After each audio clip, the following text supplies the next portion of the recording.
बिस्मिल्लाहिर्रहमानिर्रहीम। अस्सलाम वालेकुम। शहबाज़ IT एकेडमी की तरफ से मोहम्मद शहबाज़ आपके खिदमत में हाजिर है। आज हम पढ़ेंगे माइक्रोसॉफ्ट एक्सेल 2016 के कंप्लीट कोर्स की क्लास 19 को। इस क्लास के अंदर हम देखेंगे कि हम फिल सीरीज़ को कैसे यूज़ कर सकते हैं। देखिए, हमारा एक टॉपिक चल रहा था फिल के ऊपर, तो इसके ऊपर मैंने कुछ वीडियोज़ बनाई हैं जिसमें मैंने कोशिश की है कि फिल के ऑप्शंस को जो बेसिक से लेकर एडवांस लेवल तक आपको समझाया जाए और आपको बताया जाए कि आप कैसे इन ऑप्शंस को इस्तेमाल करके अपने डॉक्यूमेंट के अंदर, अपनी एक्सेल के काम के अंदर जो है वो तेज़ी ला सकते हैं। आज की इस क्लास के अंदर हम देखेंगे कि हम फिल सीरीज़ को कैसे यूज़ कर सकते हैं। बहुत ही ज़बरदस्त ये टूल है और बहुत ही फ़ायदेमंद है। देखिए, आपने करना क्या है, आप पहले आपने यहाँ पर फर्स्ट कर मैं लिखता हूँ 1, मैंने यहाँ पे 1 लिखा और 1 लिखने के बाद मैं चाहता हूँ कि जो सीरियल नंबर्स हैं ये ऑटोमेटिकली, जितना मैंने एरिया सेलेक्ट किया है यहाँ पे ऑटोमेटिकली सीरियल नंबर्स आ जाएँ। तो इसके लिए आपने क्या करना है, होम के टैब के अंदर यहाँ पे एडिटिंग के अंदर ये फिल का ऑप्शन है, आपने इसके ऊपर क्लिक करना है और क्लिक करने के बाद आपके पास एक ऑप्शन आता है फिल सीरीज़ का। आपने इसके ऊपर क्लिक करना है तो आपके पास ये डायलॉग बॉक्स खुलता है। यहाँ पे देखें, इसने ऑटोमेटिकली कॉलम सेलेक्ट कर लिया है, ऑटोमेटिकली लीनियर सेलेक्ट किया हुआ है, ऑटोमेटिकली यहाँ पे 1 जो है ये दिया हुआ है। इसका मतलब क्या है ये समझ लें। पहला इसने क्या है कि कॉलम्स का मतलब है कि हमने जो इसको वैल्यू पुट करवानी है वो कॉलम के अंदर करवानी है, तो ये पूरा कॉलम है, ऊपर से नीचे की तरफ ये कॉलम होता है, कॉलम नंबर D है ये। इस तरह लीनियर, इसमें जो प्रोसीजर होगा वो लीनियर अडॉप्ट करेगा। लीनियर का मतलब है कि ये 1 बाय 1 1 2 3 4 5 6 7 8 इस तरह से इसको फिल करेगा। और यहाँ पे देखें, स्टार्ट वैल्यू जो है वो स्टेप वैल्यू जो है ये 1 है। स्टेप वैल्यू का मतलब है कि जैसे 1 के बाद 2 आए तो इसमें कितना इंक्रीमेंट हो, कितना इजाफा हो। 1 के बाद 1 में 1 जमा होगा तो वह 2 हो जाएगा, फिर 1 जमा होगा तो 3 हो जाएगा, फिर 4 हो जाएगा, फिर 5 हो जाएगा। इस तरह इसके अंदर 1 जो है वो ऐड होता जाएगा। उसके बाद यहाँ पे स्टॉप वैल्यू है।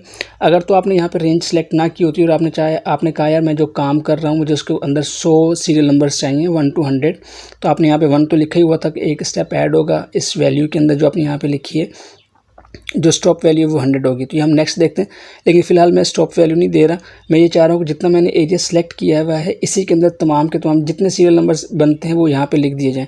तो मैंने जैसे यहाँ पे सीरीज़ के अंदर गया, मैंने जस्ट इसको ओके करना है, कोई चीज़ चेंज नहीं करनी, ऑटोमेटिक हर सेटिंग हुई है, मैंने जस्ट ओके किया। तो आप देखेंगे ये तकरीबन 19 ये सीरियल नंबर बनते हैं, तो इसने ऑटोमेटिकली इसको फिल कर दिया। ये एक तरीका था। दूसरा देखें, यहाँ पे देखें मैंने 1 लिखा, अब मैंने कहा कि मुझे 100 सीरियल नंबर्स चाहिए, तो मैंने जस्ट 1 के ऊपर क्लिक किया हुआ है।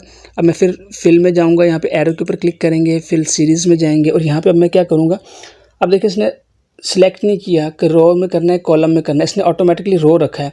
क्यों, अगर आप इसको रो रहने देंगे तो ये जो सीरियल नंबर फिल करेगा ये इस तरह से फिल करेगा 1 2 3 4 5 6 या 100 तक ले जाएगा। लेकिन मुझे ऐसे नहीं चाहिए, मुझे कॉलम्स में चाहिए। तो मैं अब इसको बताऊंगा भाई मुझे कॉलम्स में चाहिए। प्रोसीजर जो है वो टाइप लीनियर ही रहेगी, लेकिन इंक्रीमेंट 1 होगा, लेकिन इसकी लास्ट वैल्यू क्या होगी, ये 100 होगी। तो मैं 100 यहाँ पर टाइप करता हूँ। अब मैं ओके करूँगा तो ऑटोमेटिकली देखें 100 सीरियल नंबर्स यहाँ पर ऐड कर देगा। तो ये देखेंगे 100, आप इसके अंदर 100 करें, 1000 करें, 1 लाख करें, जितने आप कहेंगे ये ऑटोमेटिकली ऐड कर देगा। तो इस तरह से आप ऑटोमेटिकली सीरियल नंबर जनरेट कर सकते हैं विद इन अ सेकेंड। अच्छा, आगे देख लेते हैं। अगर मैंने फर्स्ट कर यहाँ पे 1 लिखा और मैं यहाँ पे 1 लिखने के बाद यहाँ पे क्लिक करता हूँ, यहाँ पे फिल में जाते हैं और यहाँ पे सीरीज़ में जाते हैं। अब मैं देखें रो सेलेक्ट है और मैं कहता हूँ मुझे यहाँ पे 10 चाहिए, तो मैं 10 नंबर्स करता हूँ और ओके करता हूँ। तो देखें ये रो में फिल करेगा डाटा इस तरह से करके, क्योंकि रोज़ सेलेक्ट थी तो रोज़ इस तरह से होती है, तो ये रोज़ के अंदर इसने फिल कर दिया। तो ये चीज़ समझ में आ गई आपके। अब इसके अंदर जो आगे का ऑप्शन है, आगे इसके अंदर ऑप्शन है ग्रोथ का। तो ग्रोथ क्या होती है, ग्रोथ होती है मल्टीप्लाई। जैसे फर्स्ट कर मैंने यहाँ पे लिखा 2 लिखने के बाद मैं यहाँ पे तक इतना एरिया सेलेक्ट किया मैंने और यहाँ पे मैं फिल में गया, फिल में जाने के बाद सीरीज़ में गया और यहाँ से मैंने इसको ग्रोथ सेलेक्ट किया। ग्रोथ का मतलब होता है कि मल्टीप्लाई करना। 2 मल्टीप्लाई बाय कितना, अभी 2 मल्टीप्लाई बाय 1 होगा ये, तो मैं इसको कहता हूँ भाई 2 मल्टीप्लाई बाय 2 कर दो। अब क्या होगा, 2 मल्टीप्लाई बाय 2, 2 2 4 4 2 8 8 2 16, इस तरह से वैल्यू मल्टीप्लाई करके सिलेक्टेड रेंज के अंदर लिखेगा। तो कॉलम है, टाइप इसकी जो है वो ग्रोथ है। या एंड वैल्यू नहीं दे रहा है, एंड वैल्यू इसलिए नहीं दे रहा है क्योंकि मैंने रेंज सेलेक्ट की हुई है और इसके अंदर जो इसके अंदर मल्टीप्लाई वैल्यू होगी वो 2 होगी। तो मैं इंटर करता हूँ। तो अब आप देखें 2 2 4 4 2 18, फिर 16 16 2 32, फिर 32 2 64। तो ये जो ग्रोथ होती है ये मल्टीप्लाई करता है। तो आप जितनी मर्जी वैल्यू उसको दे, जैसे फर्ज करें मैं इसको फिल में जाता हूँ, सीरीज़ में जाता हूँ और मैं इसको कहता हूँ भाई आपने इसको जो है 4 से मल्टीप्लाई करना है। अब ओके करते हैं तो देखें, सॉरी, तो मैं यहाँ पे गया, फिल में सीरीज़ में जाएंगे। अब मैं इसको यहाँ से पहले ग्रोथ सेलेक्ट करूँगा, ग्रोथ पर लास्ट टाइम सेलेक्ट नहीं की थी। अब मैं इसको करता हूँ 4 कॉलम है, यहाँ से ग्रोथ सेलेक्ट किया, ओके किया तो देखें 4 2 8, 8 2 32, फिर 1 2 8, फिर 5 1 2, फिर 1048, इस तरह से 2048, इस तरह से सीरीज़ चलती जाती है। तो मल्टीप्लाई करता है ये, असल में ग्रोथ का मतलब ये होता है। आगे चलते हैं, इसमें जो नेक्स्ट ऑप्शन होता है देख लेते हैं क्या है। नेक्स्ट ऑप्शन इसके अंदर है डेट का। मिसाल के तौर पर आप एक डॉक्यूमेंट बना रहे थे, वहाँ पर आपने डेट लिखी, जैसे फर्स्ट में लिखा 1 Jan 2014, इंटर किया तो देखें, सॉरी पूरा नहीं लिखा गया,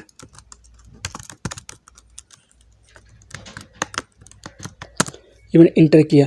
अब मैंने कहा कि यहाँ से लेके यहाँ तक मुझे डेट्स चाहिए, इतनी चाहिए फ़र्ज़ करें। अब क्या हुआ, मैंने फिल में जाऊँगा, फिल में जाने के बाद मैं सीरीज़ में जाऊँगा और यहाँ से देखें ऑटोमेटिकली इसने कॉलम सेलेक्ट किया, डेट सेलेक्ट कर ली, और यहाँ से देखें डेज सेलेक्ट कर लिए, क्योंकि डेट थी तो ये डेज भी इसने सेलेक्ट कर लिए।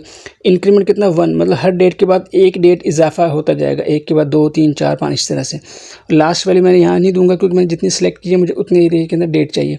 ओके करते हैं तो देखें 1 2 3 4 5 6 7 8 तक 26 तक यहाँ पे डेट्स आ गई। ये एक सिंपल इसका यूज़ था।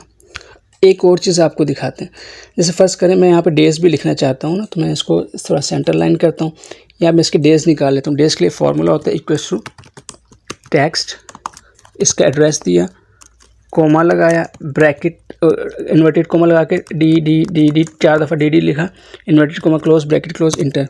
अब ये क्या बता रहा है कि ये जो है ये मंडे है, फर्स्ट को क्या है मंडे, फिर ट्यूसडे, थर्सडे, ये सारा डेज़ भी आ गए। अब अगर आप ये चाहते हैं कि भाई जैसे फ़र्ज़ करें हम अपने जो इदारे का जब हम बनाते हैं रोस्टर ड्यूटीज़ बनाते हैं या कोई टाइम टेबल बनाते हैं, कोई स्केड्यूल बनाते हैं, तो उसमें क्या कहते हैं यार, इसमें जो सिर्फ वीक डेज़ आएंगे, जो हॉलीडेज़ हैं वो काउंट नहीं होंगे। तो वो भी आप कर सकते हैं। कैसे? मिसाल के तौर पर मैंने इसको सबको सिलेक्ट किया, मैं इसको रिमूव कर देता हूँ। अच्छा, एक मिनट पहले देखें, अब ये पूरी डेट्स आ रही हैं 1 से लेकर आगे तक आ रही हैं। इसमें क्या ये सैटरडे भी आ रहा है, संडे भी आ रहा है। अब मुझे चाहिए कि सैटरडे संडे रिमूव कर दो, तो मैं फ़िलहाल सैटरडे संडे को हाईलाइट करता हूँ ताकि आपको पता चले। देखिए यहाँ पे सैटरडे संडे था, इसी तरह से यहाँ पे सैटरडे संडे। अब अगर मैं ये चाहता हूँ कि सैटरडे संडे रिमूव हो जाए तो क्या होगा, मैं इसको सबको सिलेक्ट किया और सिलेक्ट करने के बाद इसको मैंने डिलीट कर दिया।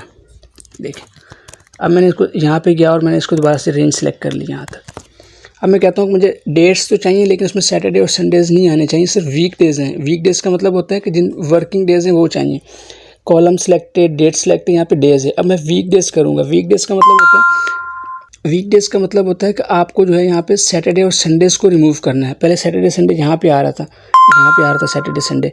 अब मैंने डेट सेलेक्ट की है, वीक डे सेलेक्ट की है, मैं ओके करता हूँ तो अब आप देखेंगे क्या हुआ। फ्राइडे के बाद सैटरडे आना चाहिए था, सैटरडे नहीं आया, मंडे आ गया, ट्यूसडे आ गया। फिर यहाँ पे सैटरडे संडे आना चाहिए था फ्राइडे के बाद, लेकिन वो नहीं आया, वो मंडे आ गया। क्यों? क्योंकि इसने वीक डेज़ जिस सिर्फ यहाँ पे लिखे हैं, बाकी जो वीकेंड्स होते हैं उसको रिमूव कर दिया। तो इस तरह से आप बहुत ही आसानी के साथ एक क्लिक के अंदर अगर आप कोई स्केड्यूल बना रहे हैं पूरे मंथ का या पूरे ईयर का, तो आप वो इजीली कर सकते हैं। तो कितना आसान है ये फिल का ऑप्शन। अच्छा, इसका एक और यूज़ देखें आप। अब मैं कहता हूँ कि मैंने फिल को सिलेक्ट किया है और सिलेक्ट करने के बाद मैं दोबारा से यहाँ पर जाता हूँ। मैं कहता हूँ मुझे वीक डेज़ भी नहीं चाहिए, मुझे मंथ चाहिए बस। मंथ का मतलब क्या है कि जनवरी, फरवरी, मार्च, अप्रैल चाहिए। ओके करता हूँ तो आप ये देखें जैन। अब मुझे ये पता, अब और इससे फ़ायदा क्या होगा, मुझे पता चल गया भाई 1 जनवरी किस डे को आ रही है, 1 फेब कब आ रही है, 1 मार्च कब, ये सब। तो आपने इसने क्या किया है, पूरे जो 24 जो 2014, 24 और 25 की जितनी रेंज में सिलेक्शन आ रही थी, इसने सबका मंथ बता दिया भाई 1 जन, 1 फेब, 1 मार्च, 1 अप्रैल, इस तरह से। इसी तरह से इसके अंदर एक और ऑप्शन होता है, आप सीरीज़ में जाते हैं और यहाँ पे एक ऑप्शन होता है डेट के अंदर ईयर का। अगर आप ईयर चाहते हैं तो देखें जनवरी 24, जनवरी 25, जनवरी 26, इससे ऑनवर्ड आगे के इसने जो है वो ईयर्स भी बता दिए। इसमें आपको ये होता है कि आप देखें अगर आपने डेट का फार्मूला लगाया हो तो आपको पता चल जाता है 1 जनवरी 2024 कब आ रहा है मंडे को, 1 जनवरी 2025 कब आ रहा है वेडनेसडे को, इस तरह से थर्सडे को, और इसी तरह से फ्राइडे को 27 आ रहा है। तो इस तरह से जो आप इस डेट के फंक्शन को यूज़ करके अगर आप कोई प्लानर बना रहे हैं, कोई स्केड्यूल बना रहे हैं अगले 1 मंथ का, 1 ईयर का, 6 ईयर का, तो मुख्तलिफ़ तरीक़े हैं। तो आप इसको यूज़ कर सकते हैं फिल के ऑप्शन को। ये बहुत ही कमाल के ऑप्शंस हैं जो कि आपके काम को बहुत ज़्यादा आसान कर सकते हैं। देखिए कंप्यूटर इस्तेमाल करने का फ़ायदा ये होता है कि आप अपने काम को कम वक्त में और ज़्यादा करें। अगर आपने कंप्यूटर इस्तेमाल करना है और उसको आपने मैनुअली करेंगे तो वो आपके लिए फ़ायदेमंद नहीं होता। अच्छा, इसमें एक लास्ट ऑप्शन आप देख लेते हैं। ये तो हमने सीरीज़ फिल की ना, लेकिन आपने कहा नहीं यार मुझे बस पूरे जगह पे यही फिल करना है, 1 ही फिल कराना है। आपने 1 सेलेक्ट किया, फिल में गए, फिल सीरीज़ में गए, तो यहाँ पे एक ऑप्शन है ऑटो फिल का। ऑटो फिल में देखेंगे ऑप्शन डिसेबल हो गया, कॉलम्स में सिलेक्ट है क्योंकि हमने कॉलम सेलेक्ट किया हुआ है। तो अब क्या करेंगे, ओके करूँगा तो ये 1 को ही फिल कर देगा। इस तरह से जो है आप जो है इन फिल की सीरीज़ को यूज़ कर सकते हैं। अच्छा एक और चीज़ देखें, आपने जब आप इसको गिनती में यूज़ करते हैं तो देखें इसने 1 ही ऑटो फिल पे जो है करवाया। लेकिन अगर आप संडे मंडे करना चाहते हैं, फर्स्ट मैंने लिखा संडे, अब मैं चाहता हूँ कि संडे के बाद पूरे मंडे ट्यूसडे वेडनेसडे पूरे डेज खुद ही यहाँ पे आ जाएँ। तो उसके लिए आपने क्या करना है, इसको सिलेक्ट किया और फिल में गए, फिल सीरीज़ में गए। अब आपने यहाँ पे ऑटो फिल करना है, बस ऑटो फिल करेंगे तो क्या करेगा कि संडे के बाद मंडे ट्यूसडे ये खुद लिख देगा। ओके करेंगे तो देखें संडे मंडे ट्यूसडे ये सारे डेज लिख देगा। इसी तरह से आप मंथ के साथ कर सकते हैं। अगर आपने लिखा यहाँ पे भाई फरवरी लिखा और अब आप चाहते हैं यार फरवरी के बाद सारे मंथ्स ऑटोमेटिकली आ जाएं, आप यहाँ पे जाएंगे, सीरीज़ में जाएंगे, ऑटो फिल में जाएंगे, ओके कर देंगे तो देखिए मंडे फरवरी के बाद मार्च, ये सारी चीज़ें इस तरह से कंटिन्यू हो जाएंगी। तो ये फिल के कुछ ऑप्शंस थे जो कि मैंने आपके साथ शेयर किए। उम्मीद है आपने इनसे बहुत कुछ सीखा होगा। इंशाल्लाह आपसे नेक्स्ट क्लास में मुलाकात होती है, तब तक के लिए इजाज़त दें। अस्सलामु अलैकुम व रहमतुल्लाहि व बरकातुहू।